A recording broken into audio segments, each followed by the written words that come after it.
Welcome everybody to today's State of the Escritoire. So just pardon my mess, here we have a new ink that is really cool. These are the 5 or 6 inks that I actually kept and liked out of this year's Colorverse, or I should say last year's, 2024's Colorverse Color Vent calendar.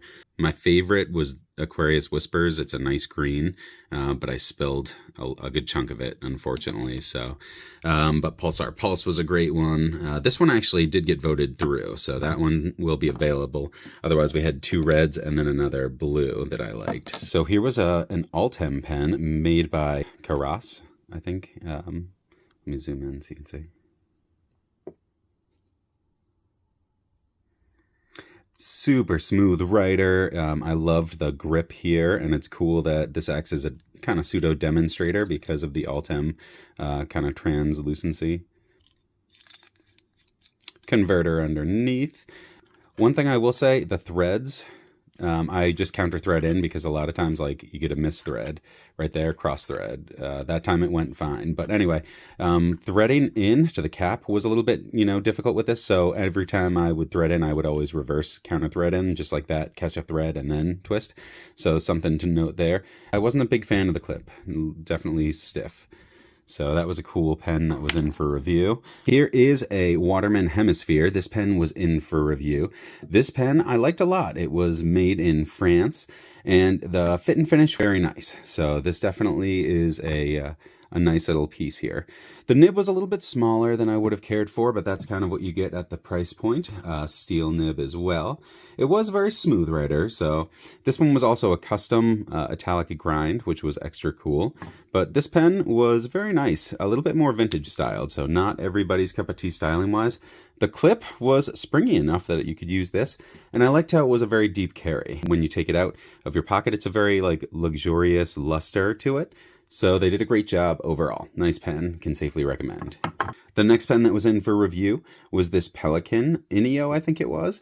And this was a pull-off cap and very smooth writer. Very similar, you know what I mean, to the Waterman. So if you look at those, right, the designs overall are very similar in size. So I would almost say these two pens are comparable in that regard. However, the place where this pen really surprised me was the price point. This pen came in at like $35, and it's an all metal pen. It, the fit and finish wasn't quite as nice as the other one, but for the price, this one definitely did very, very well. I was very surprised to see this Pelican have this performance at that price point. So this is definitely a winner. It's much more modern. It doesn't have a clip at all. It does have the cap acts as a roll stop, which is nice. I love the anodization there. It's an aluminum pen. That was a nice little touch up there. So overall, this pen is definitely worth $35. So much so, I might actually get some of these to give for gifts. So great job, Pelican. And thank you to the channel sponsor who sent these 3 in for review. What else was going on? This is my work pen Vanishing point here, and I use it to mark other people's papers and documents. I typically run Diamine Inferno Orange in this, but I was running low on that, and then I decided to ink it up on the more yellow Christmas Star, I think it was, from this year's Color Vent. And it's a great yellow, but I still kind of like Inferno Orange better. It's a little bit more orangey and bright and vivid on the paper. Stands out a little bit better, but that's kind of my work pen. I love the Vanishing point because it's just like very fidgetable too. So cool Art Deco look on this particular model too. This is rhodium plated, but it's, I could see this like being some sort of like 1930s futuristic train, blimp type thing. So cool stuff. Like it. Next up, let's talk about this, the Big Idea Design pen. This is a fountain pen, all titanium, and oh, so fidgety. The balance is perfect, and to the point where I actually was fidgeting so much and so hard with this, ink actually got on my fingers because as I was fidgeting really fast, because this was a fun toy in my hand here, the ink actually went off the feed and then dripped out of the cap area here. So this area was not airtight and did allow ink to flow out. And that happened to me because I was fidgeting a lot with it. So it's an awesome feature that's that well balanced, but it almost like came back to bite me because I have to stop myself and restrain myself from flipping this around like I do some of my other pens. So let's take a look. The cap threads were up top, which was really unusual and cool, and that helps seal the grip here from any ink. Like I said though, with that cap allowing that drip of ink out means it's definitely not airtight. I got this secondhand, so I don't know what nib it originally came with, but right now this one it came to me with a 1.1 stub that I really enjoy. This was a nice smooth stub, and that owl is really cool too. But I don't think I want a stub on a work pen because this is kind of a titanium, more of a beater that can take abuse. So I've been bringing this to work, so I'm gonna probably swap this nib out to something else. And the dual tone gold, silverish hue of the titanium didn't really work for me. It clashed a little bit, so I'm gonna take this out. You can come along for that ride. Before we do though, I want to take another look at that clip. Even though, like I said, it makes it not airtight, which is its own thing, the clip itself is absolutely stunning. This is Damascus, which is different layers of different types of titanium, basically different grades of titanium. When you pack all those layers together, and then you dip it in an acid that reveals the differences in them, you can get this awesome looking metal. So the clip itself is gorgeous, nice and springy. So the clip worked great, and I love this was super deep carry. So overall, this was a great work pen, very functional, and the balance was great too. Nice grip. I like the rings, and that also made it so you didn't really feel the threads when you bumped up. It's almost like a warning groove because it's a little bit grippier, but you don't really, it doesn't bite into you or anything like that. This O-ring up here was a nice addition too. However, it was kind of null and void. Usually this is to help make it airtight and seal it, but then, like I said, I get a drip out here when I was really flinging it around. So, yeah, maybe, you know what? If you look down in there, it looks like there's a screw that might be holding on the top and that part. I might try and take that out and put a little bit of silicone grease on that screw at some point, but yet to be determined. Anyways, back to the nib.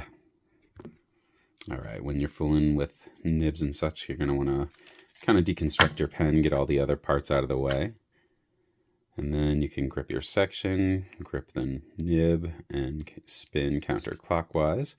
And this is your housing, your feed, and then your nib. So there we go. Put that to the side. There's your section that's threaded as well. So I believe this is a Yovo. So I'm going to take a look and see what other Yovo nibs I have available. Turned out this was threaded for a Bach. So I'm going to go ahead and put a broad on this. That'll do better for, work office paper. So now this is going to be better prepared for use at work with just a standard broad on there. It's not going to overdo it like the bigger stub as far as ink goes. I put that bigger stub on a Scribe pen. This is one of my kind of Halloween, October, November type pens, and that owl fits very well there, as does the dual tone. The gold complements these colors better than it did the kind of matte titanium look there. While I was at it, I took out the original Beaufort converter. I've always had issues with these. I don't know if it's just me, and I put a standard K5 Schmidt in there. Also, I'm going to go ahead and put this up for sale. This was one of my pens that I don't use as often. This is a Walltown. Beautiful pen, just I have so many pens I don't pick this one up as much. So I decided I think it's about time to move it along. So this one might be leaving my collection soon. Today, we've also got a special delivery. This is a mystery ink box. One of my channel supporters was putting together mystery ink boxes for people, and I jumped on it. So let's see what our mystery inks are. He knows what kind of colors I like, but I really gave him, free rein and told him just a couple colors I didn't really want. So let's see what we have. Well packaged. All right, our first surprise ink. Put that over to the side.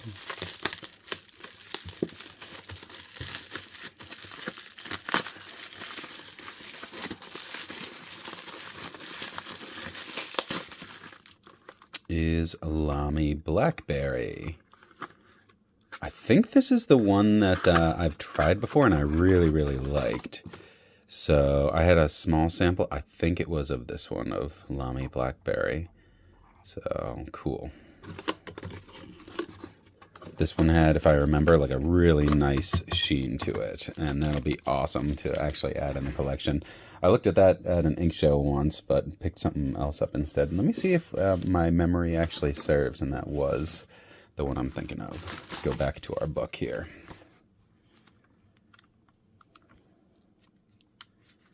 Somewhere around there, Desert Rose had a lot of sheen. Yeah, it was it. Look at that. So that is it, Lamy Blackberry, and that had a beautiful sheen, and it came out more like brown in the writing. But yeah, I'm excited for that, to add that to my collection. This was just a sample I had a while back. All right, success on your first one. I already know I like that one. Let's see, number 2. I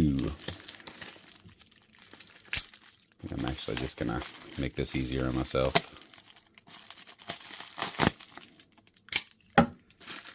Okay, another Lamy crystal ink. Let's see, this one looks like a teal, which is nice. I have not tried this one. I have been impressed with the Lamy inks I've used so far. Made in Germany too. Lamy, cool. That'll be nice to give a try. Next mystery ink.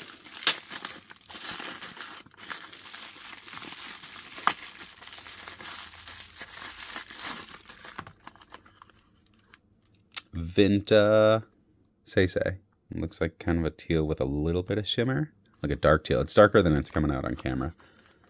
What else we got?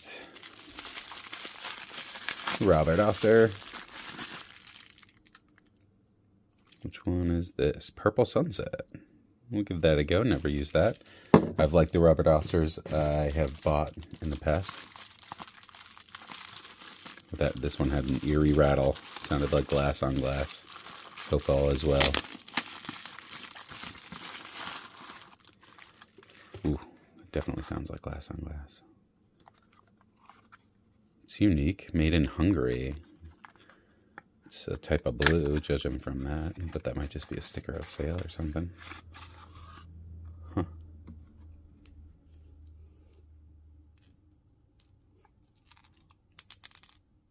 Sounds like there's a ball bearing in there actually rolling around. So that looks like a really cool blue leaning toward teal, though. Cheerio Water Bus. Wasn't exclusive. Cool.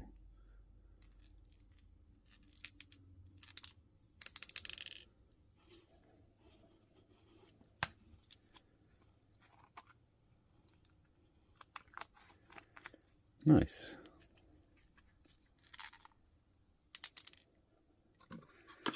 Cool. Anything else? All right, not bad. So those were our mystery inks, and those will definitely be fun to play around with. All right, let's bring this full circle. So this was the first one I decided to ink up. I'm really excited for this one too, but I figured I'd try this first. And we inked up the new nib, which I haven't tested this nib or the ink yet, so let's give it a go.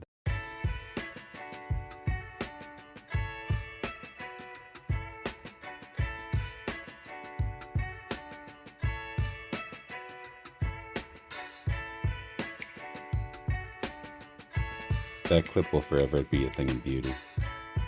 Thanks for coming along for the ride with me this week. We did some quick pen reviews, we swapped some nibs, we looked at some new inks, and stay tuned and I'll get you some more info on these inks coming up. Thank you for watching, everybody, and as always, may your journey lead to your own serenity.